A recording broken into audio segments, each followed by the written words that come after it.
For more on what this attack in Syria means, let's talk with Bernard Haykel. He is a professor of Near Eastern Studies at Princeton University. Professor Haykel, does this attack represent an expansion on the part of the United States in the war on terror?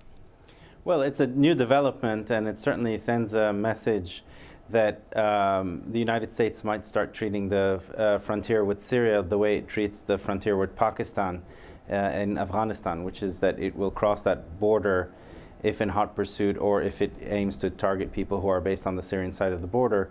This helps the Syrian regime, oddly enough, because it promotes the legitimacy of a hardline authoritarian regime that is claiming to stand for Arab causes and to be anti-imperialist, anti-American.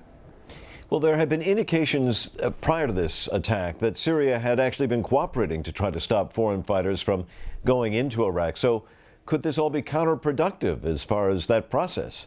Right, so the history of Syrian involvement with the war in Iraq is a complicated one, and it's one that has, there's very little clarity. It's quite opaque. It seems very obvious that right after 9/11, the Syrians were extremely cooperative with the United States in fighting al-Qaeda and stopping fighters and capturing fighters, in fact, as well as interrogating fighters for the United States. Then that tailed off when the Syrian regime felt that it was in the crosshairs of the United States, of the Bush administration. And then many fighters did come through Syria into Iraq. And it seems to have tapered off a bit more of late, but this certainly might mean that, you know, the Syrians will open the floodgates again to Iraq. And what could the possible implications be on the ongoing negotiations for a new agreement about keeping U.S. forces in Iraq, that security agreement? So it puts the Iraqi government has, I think, officially said that it was against this attack, and puts the Iraqi government in a very difficult situation with its neighbor, with whom it wants to have good relations.